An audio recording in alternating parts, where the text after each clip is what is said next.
सत श्री अकाल, सलाम, नमस्ते, आदाब ते प्यार सत्कार फतेह अर्ज करदा फतेह प्रवान करियो। वाहिगुरू जी का खालसा, वाहिगुरू जी की फतेह। मैं गगनदीप सिंह आनंदपुरी तमाम दर्शकों का, ਸਰੋਤਿਆਂ ਦਾ, ਵਿਊਵਰਸ ਦਾ इस प्रोग्राम ਦੇ ਵਿੱਚ ਨਿੱਘਾ ਸਵਾਗਤ ਕਰਦਾ। ਅੱਜ ਦੇ ਦਿਨ ਦੀ ਅਸੀਂ ਸ਼ੁਰੂਆਤ ਕਰੀਏ। ਜੇ ਅੱਜ ਦੇ ਦਿਨ ਦੀ ਗੱਲ ਕਰੀਏ, ਅੱਜ ਦਾ ਦਿਨ ਵੀਰਵਾਰ 21 ਅਪ੍ਰੈਲ 2022 ਦੇਸੀ ਮਹੀਨੇ ਦੀ ਗੱਲ ਕਰੀਏ 8 ਵਿਸਾਖ ਨਾਨਕ ਸ਼ਾਹੀ 554 ਸੰਮਤ। ਤੇ ਸਾਰੇ ਹੀ ਦਰਸ਼ਕਾਂ ਦਾ, ਸਰੋਤਿਆਂ ਦਾ, ਵਿਊਵਰਸ ਦਾ ਤਹਿ ਦਿਲੋਂ ਧੰਨਵਾਦ ਕਰਦਾ। ਤੁਸੀਂ ਇਸ ਪ੍ਰੋਗਰਾਮ ਨੂੰ ਜਿਹੜਾ ਆ ਬਹੁਤ ਹੀ ਪਿਆਰ ਦਿੰਦੇ ਹੋ, ਸਤਿਕਾਰ ਦਿੰਦੇ ਹੋ ਤੇ ਬੇਸਬਰੀ ਦੇ ਨਾਲ ਜਿਹੜਾ ਤੁਹਾਨੂੰ ਇਸ ਪ੍ਰੋਗਰਾਮ ਦਾ ਇੰਤਜ਼ਾਰ ਰਹਿੰਦਾ ਆ। ਤੇ ਉਹ ਹੁਣ ਇੰਤਜ਼ਾਰ ਦੀਆਂ ਘੜੀਆਂ ਅਸੀਂ ਤੁਹਾਡੀਆਂ ਖਤਮ ਕਰਦੇ ਹਾਂ ਤੇ ਲੈ ਕੇ ਮੁੜ ਤੋਂ ਹਾਜ਼ਰ ਹੈ ਗੁੱਡ ਮਾਰਨਿੰਗ ਸੰਗਤ ਲਾਈਵ ਪ੍ਰੋਗਰਾਮ। ਤੇ ਸਾਰੇ ਦਰਸ਼ਕਾਂ ਨੂੰ ਅਪੀਲ ਉਹੀ ਕਰਨਾ ਚਾਹਾਂਗੇ ਕਿ ਜਿਹੜੇ ਸਾਡੇ ਸਰੋਤੇ ਦਰਸ਼ਕ ਸਾਡੇ ਨਾਲ ਇੱਥੇ ਸਾਂਝ ਪਾਉਣਾ ਚਾਹੁੰਦੇ ਨੇ, ਸਾਡੇ ਨਾਲ ਦਿਲ ਦੇ ਜਜ਼ਬਾਤ ਜਿਹੜੇ ਨੇ ਉਹ ਸਾਂਝੇ ਕਰਨਾ ਚਾਹੁੰਦੇ ਨੇ, ਗੱਲਾਂ ਬਾਤਾਂ ਕਰਨੀਆਂ ਚਾਹੁੰਦੇ ਨੇ, ਉਹ ਸਾਡੇ ਨਾਲ ਜਿਹੜਾ ਆ ਇੱਥੇ ਪ੍ਰੋਗਰਾਮ ਦੇ ਵਿੱਚ ਜੁੜ ਸਕਦੇ ਨੇ। ਅਸੀਂ ਤੁਹਾਨੂੰ ਸਕਰੀਨ ਦੇ ਦਿੱਤੇ ਨੰਬਰ ਦੇ ਦਿੱਤੇ ਨੇ, ਤੁਸੀਂ ਸਾਨੂੰ ਜਿਹੜਾ ਆ ਕਾਲ ਕਰਕੇ ਜਿਹੜਾ ਸਾਡੇ ਨਾਲ ਜਿਹੜਾ ਆ ਜੁੜ ਸਕਦੇ ਹੋ। ਤੇ ਅਸੀਂ ਪ੍ਰੋਗਰਾਮ ਨੂੰ ਅੱਗੇ ਵਧਾਈਏ। ਅੱਜ ਦੇ ਦਿਨ ਦੀ ਜਿਹੜੀ ਆ ਸ਼ੁਰੂਆਤ ਉਹ ਅਸੀਂ ਧੰਨ ਸਾਹਿਬ ਜਿਹੜੇ ਧੰਨ ਸਾਹਿਬ ਸ਼੍ਰੀ ਗੁਰੂ ਤੇਗ ਬਹਾਦਰ ਸਾਹਿਬ ਜੀ ਸਾਡੇ 9ਵੇਂ ਪਾਤਸ਼ਾਹ, ਜਿਨ੍ਹਾਂ ਨੂੰ ਤੇਗ ਦੇ ਧਨੀ ਕਿਹਾ ਜਾਂਦਾ ਸੀ, ਤੇ ਤਿਆਗ ਮੱਲ ਜੀ ਜਿਹੜੇ ਅੱਜ ਜਿਹੜਾ ਆ ਸਾਡਾ ਇਸ ਪ੍ਰੋਗਰਾਮ ਦਾ ਜਿਹੜਾ ਮੇਨ ਇਹ ਸੈਗਮੈਂਟ ਰਹੇਗਾ, ਉਹ ਗੁਰੂ ਤੇਗ ਬਹਾਦਰ ਜੀ ਦੀ ਜਿਹੜਾ 400 ਸਾਲਾ ਜਿਹੜਾ ਆ ਉਹ ਪ੍ਰਕਾਸ਼ ਪੁਰਬ ਮਨਾਇਆ ਜਾ ਰਿਹਾ ਹੈ। ਤੇ ਸਮੂਹ ਸੰਗਤਾਂ ਦੇ ਵਿੱਚ ਪੂਰੇ ਜਾਹੋ ਜਲਾਲ ਦੇ ਨਾਲ, ਪੂਰੇ ਸ਼ਰਧਾ ਦੇ ਨਾਲ ਤੇ ਪੂਰੇ ਮਨ ਤਨ ਦੀਆਂ ਭਾਵਨਾ ਦੇ ਨਾਲ ਜਿਹੜਾ ਆ ਇਹ ਨਾਨਕ ਨਾਮ ਲੇਵਾ ਸੰਗਤਾਂ ਜਿਹੜੀਆਂ ਨੇ ਇਸ ਪੁਰਬ ਨੂੰ ਮਨਾ ਰਹੀਆਂ ਨੇ। ਪੂਰੇ ਪੰਜਾਬ ਦੇ ਵਿੱਚ ਨਹੀਂ ਆ, ਦੇਸ਼ ਭਰ ਦੇ ਵਿੱਚ ਵੀ ਆ ਤੇ ਵਿਦੇਸ਼ਾਂ ਦੇ ਵਿੱਚ ਵੀ ਜਿਹੜਾ ਆ ਇਸ ਪ੍ਰਕਾਸ਼ ਪੁਰਬ ਦੀ ਜਿਹੜੀ ਆ ਉਹ ਸਮੂਹ ਸੰਗਤਾਂ ਦੇ ਵਿੱਚ ਜਿਹੜੀ ਆ ਖੁਸ਼ੀ ਆ। ਤੇ ਦੂਸਰਾ ਅੱਜ ਦੇ ਦਿਨ ਭਗਤ ਧੰਨਾ ਜੀ ਦਾ ਵੀ ਜਿਹੜਾ ਆ ਪ੍ਰਕਾਸ਼ ਦਿਹਾੜਾ ਆ। ਉਸ ਦੇ ਸੰਬੰਧ ਵਿੱਚ ਵੀ ਅਸੀਂ ਇਸ ਪ੍ਰੋਗਰਾਮ ਦੇ ਵਿੱਚ ਜਿਹੜੀ ਆ ਗੱਲਬਾਤ ਕਰਾਂਗੇ। ਭਗਤ ਧੰਨਾ ਜੀ ਦੇ ਜੀਵਨ ਬਾਰੇ ਜਿਹੜਾ ਆ ਝਾਤ ਮਾਰਾਂਗੇ, ਉਹਨਾਂ ਨੇ ਪਰਮਾਤਮਾ ਦੀ ਪ੍ਰਾਪਤੀ ਬਾਰੇ ਜਿਹੜੀ ਆ ਗੱਲਾਂ ਬਾਤਾਂ ਉਹ ਤੁਹਾਡੇ ਨਾਲ ਸਾਂਝੀਆਂ ਕਰਾਂਗੇ। ਤੇ ਅੱਜ ਤੀਜਾ ਜਿਹੜਾ ਦਿਹਾੜਾ ਆ ਅੱਜ ਦੇ ਦਿਨ ਦੇ ਨਾਲ ਸੰਬੰਧਿਤ 21 ਅਪ੍ਰੈਲ ਦਾ, ਉਹ ਗਿਆਨੀ ਦਿੱਤ ਸਿੰਘ ਜੀ ਜੋ ਸਿੱਖ ਪੰਥ ਦੇ ਜਿਹੜੇ ਨੇ ਵਿਦਵਾਨ ਹੋਏ ਨੇ, ਜਿਹੜੇ ਕਾਫੀ ਵਿਦਵਤਾ ਰੱਖਦੇ ਨੇ ਤੇ ਕਾਫੀ ਉੱਚੀ ਸ਼ਖਸੀਅਤ ਦੇ ਮਾਲਕ ਸਨ। ਅੱਜ ਇਸ ਪ੍ਰੋਗਰਾਮ ਦੇ ਵਿੱਚ ਅਸੀਂ ਤਿੰਨਾਂ ਜਿਹੜਾ ਆ ਪ੍ਰੋਗਰਾਮ ਤੇ ਅਸੀਂ ਗੱਲਬਾਤ ਕਰਾਂਗੇ, ਤਿੰਨਾਂ ਬਾਰੇ ਵਿਚਾਰ ਵਟਾਂਦਰਾ ਕਰਾਂਗੇ। ਤੇ ਉਸ ਤੋਂ ਪਹਿਲਾਂ ਮੈਂ ਆਪਣੇ ਸਾਥੀ ਰੂਹੀ ਗਰੋਵਰ ਜੀ ਨੂੰ ਇਸ ਪ੍ਰੋਗਰਾਮ ਦੇ ਵਿੱਚ ਸ਼ਾਮਲ ਕਰੂੰਗਾ ਤੇ ਅਸੀਂ ਰਲ ਕੇ ਜਿਹੜੀਆਂ ਗੱਲਾਂ ਬਾਤਾਂ ਕਰਾਂਗੇ, ਤੁਹਾਡੇ ਨਾਲ ਸਾਂਝ ਪਾਵਾਂਗੇ, ਦਿਲ ਦੇ ਵਿਚਾਰ ਜਿਹੜੇ ਆ, ਦਿਲ ਦੇ ਵਲਵਲੇ ਆ, ਦਿਲ ਦੀਆਂ ਗੱਲਾਂ ਜਿਹੜੀਆਂ ਨੇ ਤੁਹਾਡੇ ਨਾਲ ਵਿਚਾਰਕ ਸਾਂਝ ਜਿਹੜੀ ਆ ਅਸੀਂ ਪਾਵਾਂਗੇ। ਤੇ ਮੈਂ ਹੁਣ ਸਵਾਗਤ ਕਰਦਾ ਰੂਹੀ ਗਰੋਵਰ ਜੀ ਦਾ ਤੇ ਅਸੀਂ ਜਿਹੜਾ ਆ ਰਲ ਕੇ ਪ੍ਰੋਗਰਾਮ ਨੂੰ ਅੱਗੇ ਵਧਾਵਾਂਗੇ। ਸਤਿ ਸ਼੍ਰੀ ਅਕਾਲ ਜੀ, ਗੁੱਡ ਮਾਰਨਿੰਗ ਸੰਗਤ ਦੇਖ ਰਹੇ ਸਾਰੇ ਦਰਸ਼ਕਾਂ ਦਾ ਬਹੁਤ-ਬਹੁਤ ਸਵਾਗਤ ਹੈ। ਤੇ ਪ੍ਰੋਗਰਾਮ ਨੂੰ ਸ਼ੁਰੂ ਕਰਨ ਤੋਂ ਪਹਿਲਾਂ ਅਸੀਂ ਕਹਿਣਾ ਚਾਹਾਂਗੇ ਕਿ ਜਿਹੜੇ ਸਾਡੇ ਦਰਸ਼ਕ ਸਾਡੇ ਨਾਲ ਪ੍ਰੋਗਰਾਮ ਵਿੱਚ ਇੱਥੇ ਲਾਈਵ ਜੁੜਨਾ ਚਾਹੁੰਦੇ ਨੇ ਤਾਂ ਥੱਲੇ ਸਕਰੀਨ ਤੇ ਦਿੱਤੇ ਨੰਬਰ ਤੇ ਸਾਨੂੰ ਕੰਟੈਕਟ ਕਰ ਸਕਦੇ ਨੇ, ਲੇਕਿਨ ਅੰਤਰਾਲ ਤੋਂ ਬਾਅਦ। ਬਿਲਕੁਲ ਜੀ ਗਗਨ ਜੀ, ਤੇ ਪ੍ਰੋਗਰਾਮ ਨੂੰ ਅੱਗੇ ਵਧਾਈਏ।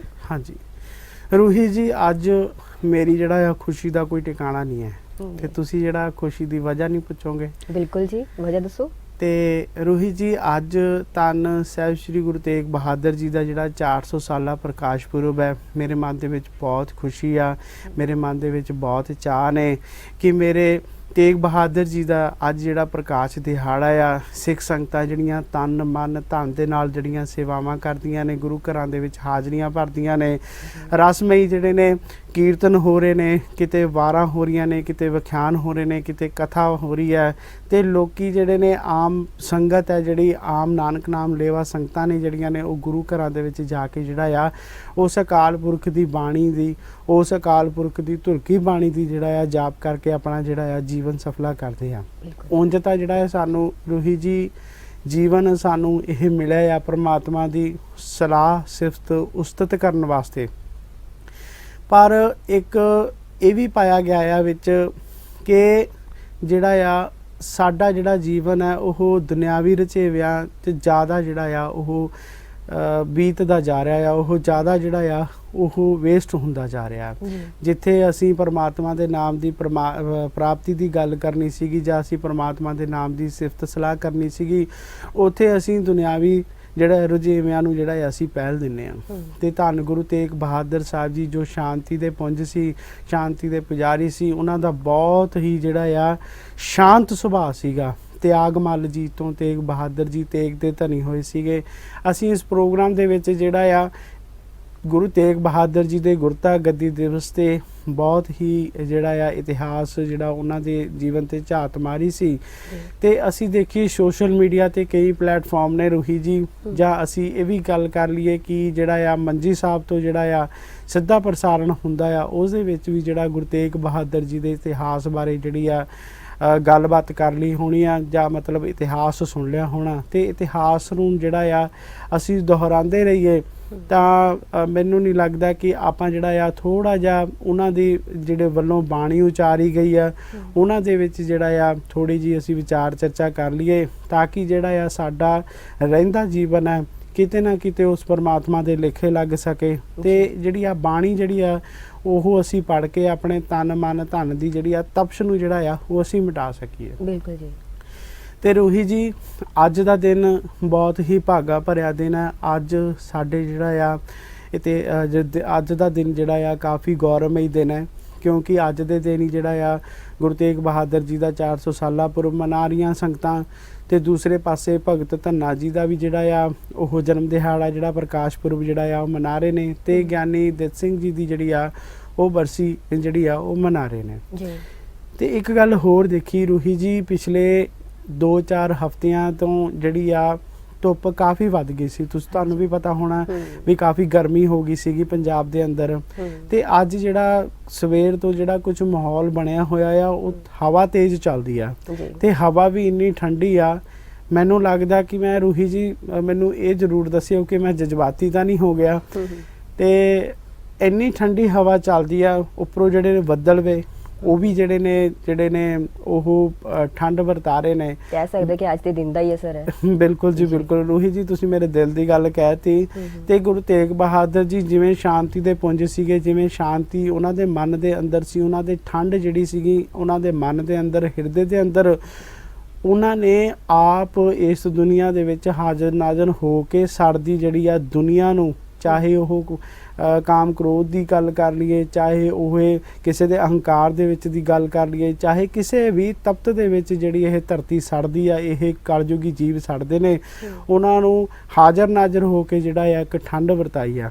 ਤੇ ਜੇ ਅਸੀਂ ਕਲਯੁਗੀ ਜੀਵ ਆਪਣੀ ਬੁੱਧੀ ਦੇ ਨਾਲ ਸੋਚੀਏ ਤਾਂ ਅਸੀਂ ਕਹਿ ਦਿੰਦੇ, ਅਸੀਂ ਮਤਲਬ ਇਹ ਕਵਾਂਗੇ ਕਿ ਰੂਹੀ ਜੀ ਵੀ ਜਿਹੜਾ ਆ ਅੱਜ ਦਾ ਦਿਨ ਜਿਹੜਾ ਆ ਕਾਫੀ ਠੰਡਾ ਆ, ਬਹੁਤ ਠੰਡ ਹੋ ਗਈ ਆ। ਰੱਬਾ ਇਸੇ ਤਰ੍ਹਾਂ ਦੇ ਦਿਨ ਜਿਹੜੇ ਅਗਲੇ 2-4 ਦਿਨ ਜਿਹੜਾ ਆ ਉਹ ਕੱਢਦੀ।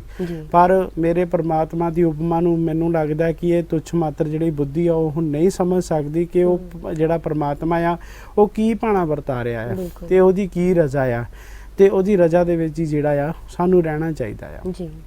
ਤੇ ਦੂਸਰੀ ਗੱਲ ਜਿਹੜੀ ਅੱਜ ਗੁਰੂ ਤੇਗ ਬਹਾਦਰ ਜੀ ਸਾਹਿਬ ਜੀ ਦੇ ਇਸ 400 ਸਾਲਾ ਪ੍ਰਕਾਸ਼ ਪੁਰਬ ਦੇ ਵਿੱਚ ਜਿਹੜਾ ਆ ਮੈਂ ਸਾਡੇ ਦਰਸ਼ਕਾਂ ਦੇ ਨਾਲ ਵੀ ਗੱਲਬਾਤ ਸਾਂਝੀ ਜਿਹੜੀ ਉਹ ਕਰੂੰਗਾ। ਜੇ ਅਸੀਂ ਹਿੰਦੂ ਮਤ ਦੇ ਅਨੁਸਾਰ ਦੇਖੀਏ ਤਾਂ ਹਿੰਦੂ ਮਤ ਦੇ ਅਨੁਸਾਰ 3 ਦੇਵੀ ਦੇਵਤੇ ਜਿਹੜੇ ਨੇ ਉਹ ਮੁੱਖ ਮੰਨੇ ਗਏ ਨੇ। ਬ੍ਰਹਮਾ ਵਿਸ਼ਨੂੰ ਮਹੇਸ਼। ਹਾਂਜੀ, ਬ੍ਰਹਮਾ ਵਿਸ਼ਨੂੰ ਮਹੇਸ਼। ਤੇ ਗੁਰਬਾਣੀ ਦੇ ਵਿੱਚ ਜ਼ਿਕਰ ਕੀਤਾ ਗਿਆ ਆ ਜਪਜੀ ਸਾਹਿਬ ਦੇ ਵਿੱਚ ਕਿ ਇੱਕ ਸੰਸਾਰੀ, ਇੱਕ ਭੰਡਾਰੀ, ਇੱਕ ਲਾਏ ਦੀ ਬਾਣ, ਵੀ ਇੱਕ ਸੰਸਾਰ ਦੇ ਉੱਤੇ ਭੇਜਦਾ ਆ, ਦੂਸਰਾ ਉਹਦੀ ਪਾਲਣ ਪੋਸ਼ਣਾ ਕਰਦਾ, ਤੇ ਤੀਸਰਾ ਜਿਹੜਾ ਆ ਉਹਨੂੰ ਮੋਕਸ਼ ਦੀ ਪ੍ਰਾਪਤੀ ਲਈ ਜਿਹੜਾ ਆ ਉਹਨੂੰ ਮ੍ਰਿਤੂ ਜਿਹੜਾ ਆ ਉਹ ਦਿੰਦਾ ਆ, ਜਾਂ ਉਹਨੂੰ ਮਤਲਬ ਉਹਦੀ ਮ੍ਰਿਤੂ ਕਰ ਦਿੰਦਾ ਆ, ਮਤਲਬ ਉਹਨੂੰ ਇਹ ਜਿਹੜੀ ਡਿਊਟੀ ਸੌਂਪੀ ਗਈ ਆ। ਤੇ ਅਗਲੀਆਂ ਜੇ ਅਸੀਂ ਪੰਕਤੀਆਂ ਪੜ੍ਹੀਏ ਕਿ ਜਿਵ ਤਿਸ ਭਾਵੈ ਤਿਵੈ ਚਲਾਵੈ, ਜਿਵ ਹੋਵੈ ਫੁਰਮਾਨ। ਤੇ ਜਿਵੇਂ ਜਿਵੇਂ ਉਸ ਅਕਾਲ ਪੁਰਖ ਦਾ ਫੁਰਮਾਨ ਹੁੰਦਾ ਆ, ਉਸੇ ਤਰ੍ਹਾਂ ਜਿਹੜਾ ਆ ਇਹ ਸੰਸਾਰ ਦੇ ਉੱਤੇ ਜੀਵ ਆਉਂਦਾ ਆ ਤੇ ਜਾਂਦਾ ਆ। ਅਸੀਂ ਇਸ ਨੂੰ ਸੱਚ ਮੰਨ ਲਿਆ ਕਿ ਜਿਹੜਾ ਇੱਕ ਪੈਦਾ ਕਰਦਾ ਆ, ਇੱਕ ਪਾਲਣਾ ਪੋਸ਼ਣਾ ਕਰਦਾ ਆ, ਤੇ ਇੱਕ ਜਿਹੜਾ ਆ ਇਸ ਸੰਸਾਰ ਤੋਂ ਜਿਹੜਾ ਆ ਉਹ ਉਠਾ ਦਿੰਦਾ। ਅਸੀਂ ਇਸ ਨੂੰ ਸੱਚ ਮੰਨ ਲਿਆ। ਤੇ ਦੂਸਰੀ ਗੱਲ, ਪੁਰਾਣੇ ਗ੍ਰੰਥਾਂ ਦੇ ਵਿੱਚ ਅਸੀਂ ਪੜ੍ਹਿਆ ਆ ਕਿ ਜਿਹੜੇ ਭਗਵਾਨ ਸ਼ਿਵ ਸੀਗੇ ਉਹ ਆਪਣੇ ਸਰੀਰ ਦੇ ਉੱਤੇ ਜਿਹੜੀ ਆ ਮੜਿਆਂ ਦੀ ਸਵਾਹ ਮਲ ਕੇ ਜਿਹੜਾ ਆ ਉਹ ਰੱਖਦੇ ਸੀਗੇ। ਤੇ ਉਹਨਾਂ ਨੂੰ ਇਹ ਲੱਗਦਾ ਸੀਗਾ ਕਿ ਜਿਹੜੀ ਆ ਮ੍ਰਿਤੂ ਆ ਉਹ ਸਹੀ ਆ, ਉਹ ਸੱਚ ਹੈ, ਉਹ ਅਟੱਲ ਹੈ, ਤੇ ਮੈਨੂੰ ਇਸ ਨੂੰ ਯਾਦ ਰੱਖਣਾ ਚਾਹੀਦਾ ਹੈ। ਇਹ ਬਿਲਕੁਲ ਅਟੱਲ ਸੱਚਾਈ ਆ, ਕਿਉਂਕਿ ਗੁਰਬਾਣੀ ਦੇ ਵਿੱਚ ਵੀ ਇਸ ਦਾ ਜ਼ਿਕਰ ਆਉਂਦਾ ਆ, ਮਰਨ ਲਿਖਾਏ ਮੰਡਲ ਮੈਂ ਆਏ। ਜੇ ਤੁਸੀਂ ਇਸ ਜੀਵ ਜਿਹੜਾ ਇਹ ਜੀਵ ਹੈ ਸੰਸਾਰ ਦੇ ਉੱਤੇ ਆਊਗਾ ਤੇ ਉਹਦਾ ਮਰਨਾ ਜਿਹੜਾ ਆ ਉਹ ਨਿਸ਼ਚਿਤ ਹੈ।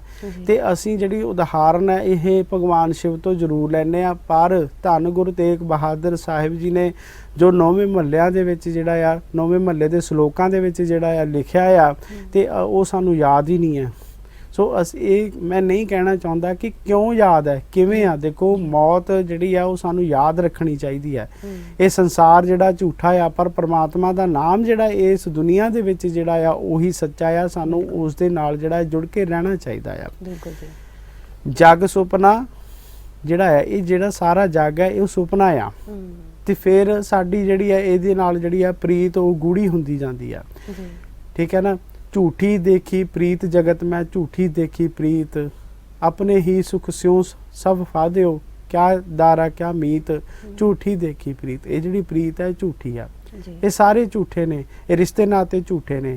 ਇਹ ਸਾਨੂੰ ਗੁਰੂ ਤੇਗ ਬਹਾਦਰ ਸਾਹਿਬ ਜੀ ਆਪਣੇ 9ਵੇਂ ਮਹੱਲੇ ਦੇ ਸ਼ਲੋਕਾਂ ਦੇ ਵਿੱਚ ਵੀ ਦੱਸਦੇ ਨੇ। ਤੇ ਫਿਰ ਇਹ ਵੀ ਸਾਨੂੰ ਜਿਹੜੇ ਗੁਰੂ ਤੇਗ ਬਹਾਦਰ ਜੀ ਦੱਸਦੇ ਨੇ ਕਿ ਬੀਤ ਜੈ ਜਨਮ ਅਕਾਜ ਰੇ, ਵੀ ਭਰਾਵਾ ਇਹ ਭਾਈ ਇਹ ਜੀਵ ਤੇਰਾ ਜਿਹੜਾ ਆ ਇਹ ਸਮਾਂ ਬੀਤਦਾ ਜਾ ਰਿਹਾ, ਤੂੰ ਪਰਮਾਤਮਾ ਦੀ ਜਿਹੜੀ ਆ ਉਸਤਤ ਕਦੋਂ ਕਰੇਗਾ, ਪਰਮਾਤਮਾ ਦਾ ਚਿੰਤਨ ਜਿਹੜਾ ਆ ਉਹ ਕਦੋਂ ਕਰੇਗਾ, ਪਰਮਾਤਮਾ ਤੇਰੇ ਅੰਦਰ ਕਦੋਂ ਆਏਗਾ, ਕਦੋਂ ਜਿਹੜਾ ਆ ਤੂੰ ਮੋਕਸ਼ ਨੂੰ ਜਾਂ ਮਤਲਬ ਇਸ ਆਵਾ ਚੱਕਰ ਦੇ ਜਿਹੜਾ ਆਵਾ ਗਾਉਣ ਦਾ ਚੱਕਰ ਹੈ ਜਿਹੜਾ ਕਦੋਂ ਨਿਕਲੇਗਾ ਉਹਦੇ ਵਿੱਚੋਂ।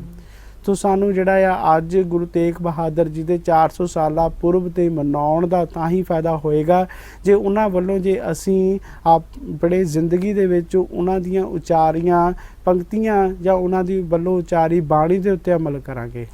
ਰੇ ਨਰ ਇਹ ਜੀ ਸਾਚੀ ਧਾਰ ਸਗਲ ਜਗਤ ਜੈਸੇ ਸੁਪਨਾ ਬਿਨਸਤ ਲਗਤ ਨਾ ਬਾਰ, ਵੀ ਇਹ ਜਿਹੜਾ ਸੰਸਾਰ ਹੈ ਇਹ ਇੱਕ ਛਿੰਨ ਦੇ ਵਿੱਚ ਜਿਹੜਾ ਆ ਉਹ ਢਹਿ ਢੇਰੀ ਹੋ ਜਾਣਾ ਆ।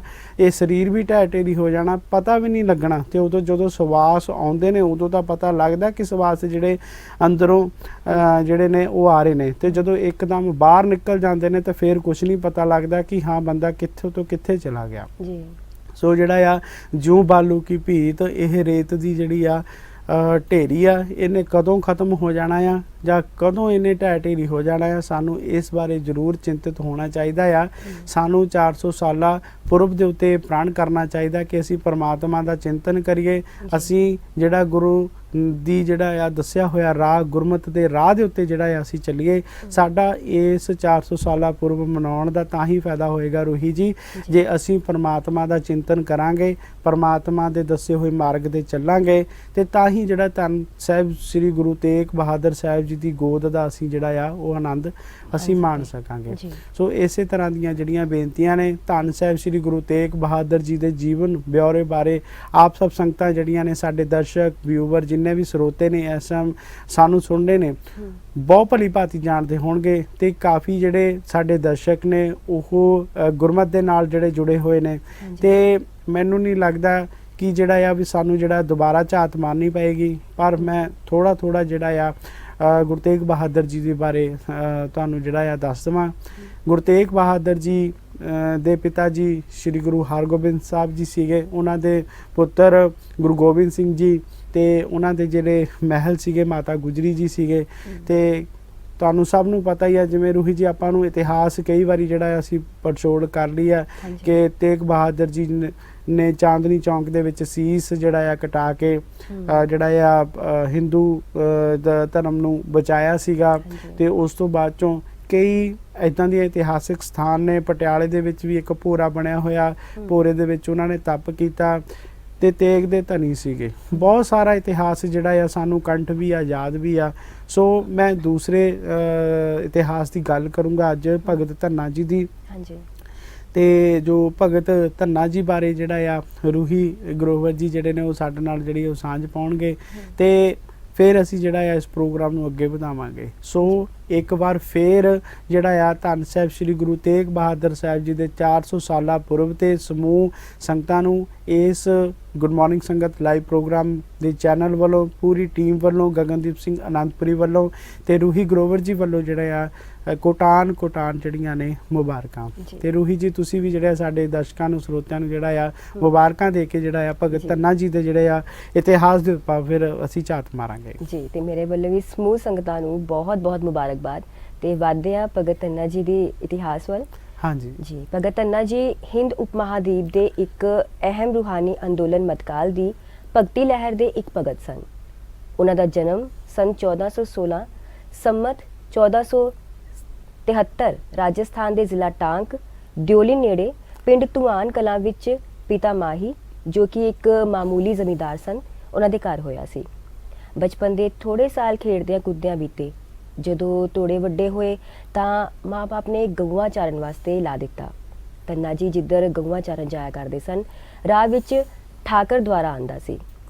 ਪਿੰਡ ਦਾ ਪੰਡਤ ਹਰ ਰੋਜ਼ ਉਸ ਠਾਕਰ ਦੁਆਰੇ ਵਿੱਚ ਦੇਵੀ ਦੇਵਤੇ ਦੀਆਂ ਬਾਣੀਆਂ ਜਿਹੜੇ ਪੱਥਰ ਸੀਗੇ ਉਹਨਾਂ ਦੀਆਂ ਮੂਰਤੀਆਂ ਨੂੰ ਨਹਾਉਂਦਾ, ਘੰਟੀਆਂ ਖੜਕਾ ਕੇ ਉਹਨਾਂ ਦੀ ਪੂਜਾ ਕਰਦਾ ਤੇ ਭੋਗ ਲਗਾਉਂਦਾ ਜੋ ਉਸ ਦੀ ਰੋਜ਼ੀ ਰੋਟੀ ਦਾ ਵਸੀਲਾ ਸੀ, ਬਸ ਹੋਰ ਕੁਝ ਨਹੀਂ।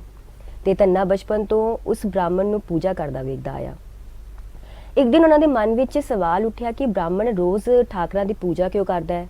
ਠਾਕੁਰ ਇਸ ਨੂੰ ਕੀ ਦਿੰਦੇ ਹਨ? ਜੇ ਠਾਕੁਰ ਵਾਕਿਆ ਹੀ ਕੁਝ ਦਿੰਦੇ ਹਨ ਤਾਂ ਉਹ ਵੀ ਠਾਕੁਰ ਦੀ ਪੂਜਾ ਕਰੇਗਾ ਤਾਂ ਕਿ ਉਹਨਾਂ ਦੀ ਗਰੀਬੀ ਜੋ ਹੈ ਉਹ ਦੂਰ ਹੋ ਜਾਵੇ। ਇੱਕ ਦਿਨ ਧੰਨੇ ਨੇ ਬ੍ਰਾਹਮਣ ਤੋਂ ਪੂਜਾ ਕਰਨ ਦਾ ਕਾਰਨ ਪੁੱਛਿਆ।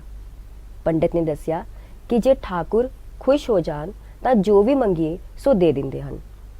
ਧੰਨੇ ਨੇ ਕਿਹਾ ਕਿ ਪੰਡਿਤ ਜੀ ਇੱਕ ਠਾਕੁਰ ਮੈਨੂੰ ਵੀ ਦੇ ਦਿਓ। ਪੰਡਿਤ ਨੇ ਕਿਹਾ ਕਿ ਇਹ ਤੇਰੇ ਕੋਲੋਂ ਪ੍ਰਸੰਨ ਨਹੀਂ ਹੋਣੀ। ਇੱਕ ਤਾਂ ਤੂੰ ਜੱਟ ਹੈ, ਘੱਟ ਅਕਲ ਵਾਲਾ, ਦੂਸਰਾ ਅਨਪੜ੍ਹ ਤੇ ਤੀਜਾ ਠਾਕੁਰ ਮੰਦਰ ਤੋਂ ਬਗੈਰ ਕਿਤੇ ਪ੍ਰਸੰਨ ਨਹੀਂ ਹੁੰਦੇ। ਬ੍ਰਾਹਮਣ ਦਾ ਕੰਮ ਪੂਜਾ ਕਰਨਾ ਤੇ ਤੁਹਾਡਾ ਕੰਮ ਹੈ ਖੇਤੀ ਕਰਨੀ। ਪੰਡਿਤ ਨੇ ਬਹੁਤ ਸਮਝਾਇਆ ਪਰ ਧੰਨਾ ਆਪਣੀ ਜ਼ਿੱਦ ਤੇ ਅੜ ਗਏ। ਪੰਡਿਤ ਨੇ ਸੋਚਿਆ ਕਿ ਕਿਤੇ ਗੁੱਸੇ ਆ ਕੇ ਕੁਝ ਉਲਟੀ ਸਿੱਧੀ ਹਰਕਤ ਨਾ ਕਰ ਦੇਵੇ ਤੇ ਉਹਨਾਂ ਨੇ ਮੰਦਰ ਵਿੱਚ ਪਿਆ ਇੱਕ ਟੁੱਟਿਆ ਫੁੱਟਿਆ ਜਿਹਾ ਸਾਲਗ੍ਰਾਮ ਪੱਥਰ ਧੰਨੇ ਨੂੰ ਦੇ ਦਿੱਤਾ ਤੇ ਪੂਜਾ ਕਰਨ ਦਾ ਤਰੀਕਾ ਵੀ ਸਮਝਾ ਦਿੱਤਾ। ਚਾਦਰ ਵਿੱਚ ਲਪੇਟ ਕੇ ਧੰਨਾ ਠਾਕੁਰ ਨੂੰ ਘਰ ਲੈ ਗਿਆ। ਤਰਖਾਨ ਕੋਲੋਂ ਲੱਕੜ ਦੀ ਚੌਂਕੀ ਬਣਾਈ ਤੇ ਠਾਕੁਰ ਨੂੰ ਉਸ ਉੱਪਰ ਰੱਖ ਦਿੱਤਾ। ਧੰਨਾ ਸਾਰੀ ਰਾਤ ਸੋਚਦਾ ਰਿਹਾ ਕਿ ਠਾਕੁਰ ਨੂੰ ਪ੍ਰਸੰਨ ਕਰਕੇ ਕੀ ਮੰਗਣਗੇ। ਘਰ ਵਿੱਚ ਕਈ ਲੋੜਾਂ ਹਨ, ਪਹਿਲਾਂ ਕੀ ਮੰਗਣਗੇ? ਸਵੇਰੇ ਉੱਠ ਕੇ ਆਪ ਇਸ਼ਨਾਨ ਕੀਤਾ, ਫਿਰ ਠਾਕੁਰ ਨੂੰ ਕਰਵਾਇਆ। ਕੁਝ ਚਿਰ ਭਗਤੀ ਭਾਵ ਨਾਲ ਠਾਕੁਰ ਅੱਗੇ ਬੈਠੇ ਰਹੇ ਤੇ ਬਾਅਦ ਵਿੱਚ ਰੋਟੀ ਤਿਆਰ ਕਰਕੇ ਅੱਗੇ ਰੱਖ ਦਿੱਤੀ ਤੇ ਬੇਨਤੀ ਕਿ ਠਾਕੁਰ ਜੀ ਭੋਜਨ ਛਕੋ। ਧੰਨੇ ਨੇ ਵੇਖਿਆ ਕਿ ਵਾਰ-ਵਾਰ ਮਿੰਨਤਾਂ ਕਰਨ ਤੇ ਵੀ ਠਾਕੁਰ ਜੀ ਨੇ ਪ੍ਰਸ਼ਾਦਾ ਨਹੀਂ ਛਕਿਆ। ਧੰਨੇ ਨੇ ਕਿਹਾ ਕਿ ਜੇਕਰ ਆਪ ਨਹੀਂ ਛਕੋਗੇ ਤਾਂ ਮੈਂ ਵੀ ਕੁਝ ਨਹੀਂ ਖਾਵਾਂਗਾ, ਭੁੱਖਾ ਹੀ ਮਰ ਜਾਵਾਂਗਾ। ਪਰਮਾਤਮਾ ਨੇ ਸੋਚਿਆ ਧੰਨੇ ਦੀ ਆਤਮਾ ਨਿਰਮਲ ਹੈ, ਉਹ ਵਲਛਲ ਨਹੀਂ ਜਾਣਦਾ ਤੇ ਸੱਚਮੁੱਚ ਭੁੱਖਾ ਹੀ ਮਰ ਜਾਵੇਗਾ। ਇਸ ਪਵਿੱਤਰ ਆਤਮਾ ਲਈ ਭਗਵਾਨ ਨੂੰ ਪੱਥਰ ਵਿੱਚੋਂ ਪ੍ਰਗਟ ਹੋਣਾ ਹੋਏਗਾ। ਧੰਨਾ ਉਡੀਕ ਵਿੱਚ ਠਾਕੁਰ ਤੇ ਅੱਖਾਂ ਜਮਾ ਕੇ ਬੈਠੇ ਰਹੇ। ਕਾਫੀ ਸਮਾਂ ਬੀਤ ਜਾਣ ਮਗਰੋਂ ਧੰਨਾ ਵੇਖਦੇ ਹਨ ਕਿ ਅਚਾਨਕ ਸ਼੍ਰੀ ਕ੍ਰਿਸ਼ਨ ਰੂਪ ਭਗਵਾਨ ਉਹਨਾਂ ਦੀ ਰੋਟੀ ਮੱਖਣ ਨਾਲ ਖਾ ਰਹੇ ਹਨ। ਥੋੜਾ ਪ੍ਰਸ਼ਾਦ ਧੰਨੇ ਵਾਸਤੇ ਬਚਾ ਦਿੱਤਾ। ਹਾਂਜੀ ਰੂਹੀ ਜੀ, ਇੱਥੇ ਇੱਕ ਗੱਲ ਮੈਂ ਕਰਨੀ ਚਾਹਾਂਗਾ ਸਾਡੇ ਦਰਸ਼ਕਾਂ ਤੇ ਸਰੋਤਿਆਂ ਦੇ ਨਾਲ ਵੀ। ਮੈਂ ਕਿਸੇ ਦੇ ਧਰਮ ਦੇ ਖਿਲਾਫ ਨਹੀਂ ਆ, ਪਰ ਫਿਰ ਵੀ ਇਸ ਨੂੰ ਥੋੜਾ ਜਿਹਾ ਸਾਨੂੰ ਵਿਚਾਰਨ ਦੀ ਲੋੜ ਹੈ। ਇਤਿਹਾਸ ਦੇ ਵਿੱਚ ਕਈ ਤਰੁੱਟੀਆਂ ਲਿਖੀਆਂ ਹੋਈਆਂ ਨੇ, ਕਈ ਤਰੁੱਟੀਆਂ ਹੋ ਸਕਦੀਆਂ ਨੇ, ਪਰ ਜੇ ਅਸੀਂ ਗੁਰਬਾਣੀ ਦੀ ਗੱਲ ਕਰੀਏ, ਜੇ ਗੁਰਬਾਣੀ ਦੇ ਵਿੱਚ ਹਵਾਲਾ ਦਿੱਤਾ ਹੈ ਇਹ ਬਿਦ ਸੁਣ ਕੇ ਜਾਟਰੋ ਉੱਠ ਭਗਤੀ ਲਾਗਾ। ਕਿਹੜੀ ਬਿਦ ਸੁਣੀ ਸੀ ਉਹਨੇ, ਕਿਹੜਾ ਉਪਰਾਲਾ ਸੁਣਿਆ ਸੀ। ਹੁਣ ਜੇ ਅਸੀਂ ਮੰਨ ਲਓ ਕਿ ਜੇ ਅਸੀਂ ਦੁਨਿਆਵੀ ਗੱਲ ਦੀ ਕਰੀਏ, ਜੇ ਕੋਈ ਸਾਡੇ ਲਾਗਲੇ ਪਲਾਟ ਦੇ ਨਾਲ ਜੇ ਕੋਈ ਘਰ ਪਾ ਰਿਹਾ ਹੋਵੇ ਤਾਂ ਉਹਨੂੰ ਪਤਾ ਲੱਗ ਜਾਂਦਾ ਵੀ ਉਹਨੇ ਇੱਥੇ ਰਸੋਈ ਬਣਾਈ ਆ, ਇੱਥੇ ਕਮਰਾ ਬਣਾਇਆ, ਇੱਥੇ ਲੌਬੀ ਬਣਾਈ ਆ, ਇੱਥੇ ਇਹ ਕੀਤਾ। ਜੇ ਉਹਨੇ ਗੱਡੀ ਲਈ ਆ ਤਾਂ ਉਹਨੇ ਗੱਡੀ ਕਿਹੜੀ ਲਈ ਆ, ਉਸ ਬਾਰੇ ਪੜਚੋਲ ਕਰਦਾ। ਇਸ ਤੋਂ ਪਹਿਲਾਂ ਭਗਤ ਰਵਿਦਾਸ ਜੀ, ਭਗਤ ਕਬੀਰ ਜੀ ਦੀ ਗੱਲ ਕਰ ਲਈਏ, ਜਿਹੜਾ ਆ ਉਹਨਾਂ ਨੇ ਪਰਮਾਤਮਾ ਦੀ ਜਿਹੜੀ ਆ ਪ੍ਰਾਪਤੀ ਕਰ ਲਈ ਸੀ ਤੇ ਉਹਨਾਂ ਨੂੰ ਪਤਾ ਲੱਗ ਗਿਆ ਸੀਗਾ ਕਿ ਅਕਾਲ ਪੁਰਖ ਦਾ ਨਾਮ, ਧੁਰ ਕੀ ਬਾਣੀ ਜਿਹੜੀ ਆ, ਬਾਣੀ ਪਰਮਾਤਮਾ ਦਾ ਅਕਾਲ ਚਿੰਤਨ ਹੀ ਜਿਹੜਾ ਆ ਉਹ ਪਰਮਾਤਮਾ ਦੀ ਪ੍ਰਾਪਤੀ ਆ। ਕਿਤੇ ਨਾ ਕਿਤੇ ਜਿਹੜਾ ਆ ਇਹ ਪੱਥਰ ਪੂਜਾ ਕਰਨ ਦੇ ਕਰਕੇ ਵੀ ਜਿਹੜਾ ਆ ਇਹ ਸਾਨੂੰ ਇਸ ਦੇ ਨਾਲ ਜਿਹੜਾ ਜੋੜਿਆ ਜਾ ਰਿਹਾ ਆ। ਤੇ ਮੈਂ ਤਾਂ ਇਸ ਦੇ ਨਾਲ ਬਿਲਕੁਲ ਸਹਿਮਤ ਨਹੀਂ ਆ ਕਿ ਭਗਤ ਧੰਨਾ ਜੀ ਨੇ ਜਿਹੜਾ ਆ ਪੱਥਰਾਂ ਚੋਂ ਰੱਬ ਪ੍ਰਾਪਤ ਜਿਹੜਾ ਕੀਤਾ ਆ। ਦੂਸਰੀ ਗੱਲ, ਇਹ ਉਦੋਂ ਤੋਂ ਜਿਹੜੀ ਆ ਥੋੜੀ ਜੀ ਗੱਲ ਪ੍ਰਚਲਿਤ ਹੋ ਗਈ। ਇੱਕ ਪਿਛਲੇ ਸਮੇਂ ਦੇ ਵਿੱਚ, ਕਾਫੀ ਸਮੇਂ, ਲੰਬੇ ਸਮੇਂ ਦੇ ਵਿੱਚ ਜਿਹੜਾ ਆ ਇੱਕ ਫਿਲਮ ਆਈ ਸੀ ਜਿਸ ਦੇ ਵਿੱਚ ਦਾਰਾ ਸਿੰਘ ਨੂੰ ਜਿਹੜਾ ਆ ਧੰਨਾ ਬਣਾਇਆ ਹੋਇਆ ਸੀਗਾ ਤੇ ਉਹਨੇ ਜਿਹੜਾ ਆ ਪੱਥਰਾਂ ਦੇ ਅੱਗੇ ਰੱਖ ਕੇ ਜਿਹੜਾ ਆ ਬੇਨਤੀ ਕੀਤੀ, ਮਤਲਬ ਗੱਲਾਂ ਬਾਤਾਂ ਕੀਤੀਆਂ। ਸੇਮ ਉਸੇ ਤਰ੍ਹਾਂ ਇੱਕ ਫਿਲਮ ਫਿਲਮਾਈ ਗਈ ਸੀਗੀ ਤੇ ਜਿਹੜਾ ਆ ਕਿ ਉਸ ਨੂੰ ਕਿਹਾ ਗਿਆ ਸੀ ਕਿ ਤੁਸੀਂ ਰੋਟੀ ਖਾ ਲਓ, ਇਸ ਤਰ੍ਹਾਂ ਕਰ ਲਓ, ਜੀ ਕਰ ਲਓ, ਉਹ ਕਰ ਲਓ। ਤਾਂ ਉਦੋਂ ਤੋਂ ਹੀ ਜਿਹੜੀ ਆ ਲੋਕਾਂ ਨੇ ਜਿਹੜੀ ਆ ਇਹ ਗੱਲ ਨੂੰ ਚੱਕ ਲਿਆ ਕਿ ਭਗਤ ਧੰਨਾ ਜੀ ਨੇ ਜਿਹੜਾ ਆ ਪੱਥਰਾਂ ਦੇ ਵਿੱਚ ਜਿਹੜਾ ਆ ਰੱਬ ਨੂੰ ਪਾਇਆ। ਦੂਸਰੀ ਗੱਲ, ਅਸੀਂ ਹਰ ਰੋਜ਼ ਗੁਰਬਾਣੀ ਦੇ ਵਿੱਚ ਪੜ੍ਹਦੇ ਹਾਂ ਕਿ ਹਰ ਜੁਗ ਜੁਗ ਭਗਤ ਉਪਾਇਆ, ਪੈਜ ਰੱਖਦਾ ਆਇਆ ਰਾਮ ਰਾਜੇ। ਠੀਕ ਹੈ ਜੀ। ਤੇ ਫਿਰ ਅਸੀਂ ਕਵਾਂਗੇ ਕਿ ਜਦੋਂ ਭਗਤ ਪ੍ਰਹਿਲਾਦ ਜੀ ਨੂੰ ਜਿਹੜਾ ਆ ਪਰਮਾਤਮਾ ਨੇ ਬਚਾਇਆ ਸੀ, ਉਹ ਥੰਮਲੇ ਦੇ ਵਿੱਚੋਂ ਜਿਹੜਾ ਆ ਉਹ ਪਰਮਾਤਮਾ ਵੀ ਜਿਹੜਾ ਆ ਪ੍ਰਗਟ ਹੋਇਆ ਸੀਗਾ। ਤੇ ਇਸ ਦੇ ਵਿੱਚ ਜਿਹੜਾ ਆ ਇਹ ਪਰਮਾਤਮਾ ਦੀ ਜਿਹੜੀ ਆ ਇੱਕ ਉਸ ਦਾ ਵਿਸ਼ਾ ਆ, ਪਰਮਾਤਮਾ ਦਾ ਵਿਸ਼ਾ ਆ, ਇਹ ਕਹਿ ਸਕਦੇ ਆਪਾਂ। ਪਰ ਜੇ ਅਸੀਂ ਕਹਿਣਾ ਕਿ ਹਾਂ ਪੱਕਾ ਹੀ ਆ, ਜੇ ਗੁਰਬਾਣੀ ਦੇ ਵਿੱਚ ਕਈ ਇਸੇ ਤਰ੍ਹਾਂ ਦੀਆਂ ਉਦਾਹਰਨਾਂ ਮਿਲ ਜਾਂਦੀਆਂ ਨੇ ਜਿੱਥੇ ਪੱਥਰ ਪੂਜਾ ਨੂੰ ਜਿਹੜੀ ਆ, ਪੱਥਰ ਦੀ ਪੂਜਾ ਨੂੰ ਜਿਹੜਾ ਆ ਬਿਲਕੁਲ ਮਨਾਹੀ ਦਿੱਤੀ ਗਈ ਆ, ਬਿਲਕੁਲ ਜਿਹੜੀ ਇਸ ਦੀ ਜਿਹੜੀ ਆ ਉਲਟ ਦੱਸਿਆ ਗਿਆ ਆ। ਕਿਉਂਕਿ ਜਿਹੜਾ ਆ ਸ਼ਬਦ ਰੂਪੀ ਇੱਕ ਤੁਰਕੀ ਬਾਣੀ, ਇੱਕ ਜਿਹੜਾ ਆ ਇੱਕ ਉਪਦੇਸ਼ ਆਇਆ ਆ ਉਸ ਅਕਾਲ ਪੁਰਖ ਵੱਲੋਂ, ਉਹੀ ਜਿਹੜਾ ਆ ਭਗਤਾਂ ਨੇ ਜਿਹੜਾ ਆ ਉਸ ਨੂੰ ਜਿਹੜਾ ਆ ਮੰਨਿਆ ਆ। ਤੇ ਉਸੇ ਤਰ੍ਹਾਂ ਜੋ ਰਾਹ ਉਹਨਾਂ ਨੂੰ ਮਿਲਿਆ ਆ, ਉਹਨਾਂ ਨੂੰ ਜਿਹੜਾ ਇੱਕ ਅਲੱਗ ਤਰ੍ਹਾਂ ਦੀ ਜਿਹੜੀ ਆ ਉਹਨਾਂ ਦੀ ਜਿਹੜੀ ਆ ਅੰਦਰ ਦੀ ਖਿੱਚ ਹੈ, ਜਾਂ ਕਹਿ ਸਕਦੇ ਆ ਕਿ ਇੱਕ ਮਨ ਦਾ ਟਿਕਾਓ ਹੈ ਜਿਹੜਾ ਉਸ ਪਰਮਾਤਮਾ ਨੇ ਉਹਨਾਂ ਦੇ ਹਿਰਦੇ ਘਰ ਦੇ ਵਿੱਚ ਜਿਹੜਾ ਆ ਉਹ ਪੈਦਾ ਕੀਤਾ ਆ। ਸੋ ਮੈਂ ਇਸ ਗੱਲ ਦੇ ਨਾਲ ਸਹਿਮਤ ਨਹੀਂ ਆ ਕਿ ਜਿਹੜਾ ਭਗਤ ਧੰਨਾ ਜੀ ਨੇ ਜਿਹੜਾ ਆ ਪੱਥਰਾਂ ਦੀ ਜਿਹੜੀ ਆ ਦੇ ਵਿੱਚੋਂ ਉਹ ਜਿਹੜਾ ਆ ਪਰਮਾਤਮਾ ਦੀ ਪ੍ਰਾਪਤੀ ਕੀਤੀ ਆ। ਅਕਾਲ ਪੁਰਖ ਨੂੰ ਅਸੀਂ ਕਿਤੇ ਵੀ ਯਾਦ ਕਰ ਸਕਦੇ ਹਾਂ। ਹਾਂ, ਹੋ ਸਕਦਾ ਕਿਤੇ ਨਾ ਕਿਤੇ ਇਤਿਹਾਸ ਇਸ ਤਰ੍ਹਾਂ ਦੇ ਜਿਹੜੇ ਆ ਉਹ ਲਿਖੇ ਗਏ ਹੋਣ, ਜਾਂ ਇਸ ਤਰ੍ਹਾਂ ਇਤਿਹਾਸ ਇਸੇ ਤਰ੍ਹਾਂ ਦੇ ਜਿਹੜੇ ਛਪੇ ਹੋਣ ਤਾਂ ਲੋਕਾਂ ਨੇ ਪੜ੍ਹੇ ਹੋਣ, ਉਸੇ ਤਰ੍ਹਾਂ ਜਿਹੜਾ ਆ ਇਤਿਹਾਸ ਜਿਹੜਾ ਆ ਉਹ ਛਪ ਜਾਂਦਾ। ਤੇ ਮੈਂ ਇਹੀ ਕਹਿਣਾ ਚਾਹਾਂਗਾ ਕਿ ਪਰਮਾਤਮਾ ਅਕਾਲ ਪੁਰਖ ਦਾ ਜਿਹੜਾ ਉਹਨਾਂ ਨੇ ਚਿੰਤਨ ਕੀਤਾ, ਉਹਨਾਂ ਨੇ ਜਿਹੜੀ ਬਿਧ ਇਹ ਸੁਣੀ ਕਿ ਜਿਹੜਾ ਆ ਨਾਮ ਹਿਰਦੇ ਘਰ ਦੇ ਅੰਦਰ ਜਿਹੜਾ ਲਗਾਤਾਰ ਅਭਿਆਸ ਕਰਕੇ, ਉਸ ਦਾ ਸਿਮਰਨ ਕਰਕੇ, ਉਸ ਦਾ ਚਿੰਤਨ ਕਰਕੇ ਜਿਹੜਾ ਪਰਮਾਤਮਾ ਦੀ ਜਿਹੜੀ ਆ ਪ੍ਰਾਪਤੀ ਹੋ ਜਾਂਦੀ। ਫਿਰ ਉਹਨਾਂ ਨੂੰ ਜਿਹੜੀ ਆ ਪਰਮਾਤਮਾ ਦੀ ਜਿਹੜੀ ਆ ਪ੍ਰਾਪਤੀ ਵੀ ਹੋਈ ਆ। ਤੇ ਜਦੋਂ ਪਰਮਾਤਮਾ ਦੀ ਪ੍ਰਾਪਤੀ ਦੀ ਹੋਈ ਆ ਉਹਨਾਂ ਨੂੰ, ਤੇ ਉਹਨਾਂ ਨੇ ਸਿੱਧੀਆਂ ਗੱਲਾਂ ਬਾਤਾਂ ਵੀ ਕੀਤੀਆਂ ਨੇ। ਜੇ ਅਸੀਂ ਭਗਤ ਰਵਿਦਾਸ ਜੀ ਦੀ ਗੱਲ ਕਰੀਏ, ਜਦੋਂ ਭਗਤ ਰਵਿਦਾਸ ਜੀ ਨੂੰ ਅਕਾਲ ਪੁਰਖ ਦੇ ਦਰਸ਼ਨ ਹੋਏ ਤਾਂ ਉਹਨਾਂ ਨੇ ਉਹਨਾਂ ਨੂੰ ਛੂ ਕੇ ਦੇਖਣ ਦੀ ਗੱਲ ਕੀਤੀ ਕਿ ਭਾਈ ਇਸ ਨੂੰ ਛੂਹਿਆ ਜਾਵੇ, ਕਿ ਸੱਚੀ ਮੁੱਚੀ ਕਿਤੇ ਮੈਂ ਐਵੇਂ ਬੈਠਾ ਐ ਤਾਂ ਨਹੀਂ ਕਰੀ ਜਾਂਦਾ ਕਿ ਮਨ ਦੇ ਨਾਲ ਹੀ ਗੱਲਾਂ ਕਰੀ ਜਾਵਾਂ। ਉਹਨਾਂ ਨੇ ਛੂ ਕੇ ਦੇਖਣ ਦੀ ਗੱਲ ਕੀਤੀ ਤਾਂ ਅਕਾਲ ਪੁਰਖ ਨੇ ਥੋੜਾ ਜਿਹਾ ਆਪਣਾ ਪੈਰ ਪਿੱਛੇ ਜਿਹੜਾ ਆ ਉਹ ਖਸਕਾ ਲਿਆ। ਤੇ ਫਿਰ ਜਿਹੜਾ ਆ ਭਗਤ ਰਵਿਦਾਸ ਜੀ ਨੇ ਸਵਾਲ ਕੀਤਾ ਪਰਮਾਤਮਾ, ਮਾਧੋ ਕਹੀਏ ਭਰਮ ਕੈਸਾ, ਜੈਸਾ ਜਾਣੀਏ ਹੋਏ ਨਾ ਤੈਸਾ। ਵੀ ਪਰਮਾਤਮਾ, ਜਿੱਦਾਂ ਦਾ ਮੈਂ ਤੈਨੂੰ ਸੁਣਿਆ ਸੀਗਾ, ਮੈਂ ਜਿੱਦਾਂ ਦਾ ਤੈਨੂੰ ਦੇਖਿਆ ਸੀਗਾ ਜਾਂ ਲੋਕਾਂ ਤੋਂ ਸੁਣਿਆ, ਉਸ ਤਰ੍ਹਾਂ ਦਾ ਤਾਂ ਤੂੰ ਬਿਲਕੁਲ ਵੀ ਨਹੀਂ ਹੈ। ਸੋ ਇਸ ਕਰਕੇ ਜਿਹੜਾ ਆ ਸਾਨੂੰ ਇਸ ਤੋਂ ਥੋੜਾ ਜਿਹਾ ਨਿਕਲਣਾ ਪਏਗਾ। ਸਾਨੂੰ ਜਿਹੜਾ ਆ ਇਤਿਹਾਸ ਦੇ ਵਿੱਚ ਜਿਹੜਾ ਆ ਇਹ ਕੱਢਣਾ ਪਏਗਾ ਕਿ ਜਿਹੜਾ ਭਗਤ ਧੰਨਾ ਜੀ ਨੇ ਜਿਹੜਾ ਆ ਪੱਥਰਾਂ ਤੋਂ ਜਿਹੜੀ ਆ ਪਰਮਾਤਮਾ ਦੀ ਪ੍ਰਾਪਤੀ ਕੀਤੀ ਆ, ਇਹ ਇਤਿਹਾਸ ਥੋੜਾ ਜਿਹਾ ਇੱਥੋਂ ਸਾਨੂੰ ਸਮਝਣ ਦੀ ਲੋੜ ਹੈ। ਤੇ ਜਿੱਥੇ ਵੀ ਸਾਨੂੰ ਕੋਈ ਇਸ ਤਰ੍ਹਾਂ ਦਾ ਇਤਿਹਾਸ ਸੁਣਾਇਆ ਜਾਂਦਾ ਆ ਤਾਂ ਉਹਨਾਂ ਨੂੰ ਜ਼ਰੂਰ ਸਵਾਲ ਕਰੋ ਕਿ ਜਿਸ ਧੰਨ ਸਾਹਿਬ ਸ੍ਰੀ ਗੁਰੂ ਗ੍ਰੰਥ ਸਾਹਿਬ ਜੀ ਦੇ ਵਿੱਚ ਪੱਥਰ ਪੂਜਾ ਤੇ ਜਿਹੜੀ ਆ ਉਹ ਸਖਤ ਮਨਾਹੀ ਕੀਤੀ ਗਈ ਆ, ਤਾਂ ਉਹਨਾਂ ਦੀ ਬਾਣੀ ਦਰਜ ਕਰਕੇ ਜਿਹੜਾ ਆ ਇਹ ਫਿਰ ਜਿਹੜਾ ਆ ਇਸ ਦੇ ਉਲਟ ਸਮਝਿਆ ਜਾਏਗਾ। ਸੋ ਇਸ ਕਰਕੇ ਮੈਂ ਇਹੀ ਕਹਿਣਾ ਚਾਹਾਂਗਾ ਕਿ ਜਿਹੜਾ ਭਗਤ ਧੰਨਾ ਜੀ ਨੇ ਜਿਹੜਾ ਆ ਪਰਮਾਤਮਾ ਨੂੰ ਆਪਣੇ ਹਿਰਦੇ ਦੇ ਵਿੱਚ, ਆਪਣੇ ਹਿਰਦੇ ਨੂੰ ਜਿਹੜਾ ਆ ਉਹ ਜਿਹੜਾ ਟਿਕਾਓ, ਆਪਣੇ ਹਿਰਦੇ ਦੇ ਘਰ ਦੇ ਵਿੱਚ ਜਿਹੜਾ ਟਿਕਾਓ ਪੈਦਾ ਕੀਤਾ, ਉਸ ਦਾ ਸਿਮਰਨ ਕੀਤਾ, ਚਿੰਤਨ ਕੀਤਾ, ਆਪਣਾ ਧਿਆਨ, ਆਪਣੀ ਸੁਰਤ ਜਿਹੜੀ ਆ ਉਹ ਅਕਾਲ ਪੁਰਖ ਵੱਲ ਰੱਖੀ ਆ। ਤੇ ਇਸੇ ਦੇ ਨਾਲ ਜਿਹੜਾ ਉਹਨਾਂ ਨੂੰ ਪਰਮਾਤਮਾ ਦੀ ਜਿਹੜੀ ਆ ਪ੍ਰਾਪਤੀ ਹੋਈ ਆ। ਤੇ ਰੋਹੀ ਜੀ, ਗੱਲਾਂ ਬਾਤਾਂ ਨੂੰ ਆਪਾਂ ਫੇਰ ਅੱਗੇ ਵਧਾਵਾਂਗੇ। ਤੇ ਹੁਣ ਵੇਲਾ ਹੋ ਰਿਹਾ ਜਿਹੜਾ ਛੋਟੇ ਜਿਹੇ ਅੰਤਰਾਲ ਤੋਂ ਬਾਅਦ ਜਿਹੜਾ ਆ ਬਾਕੀ ਜਿਹੜੀ ਆ ਉਹਨਾਂ ਦੇ ਜੀਵਨ ਦੇ ਉੱਤੇ ਜਿਹੜੀ ਝਾਤ ਮਾਰਾਂਗੇ।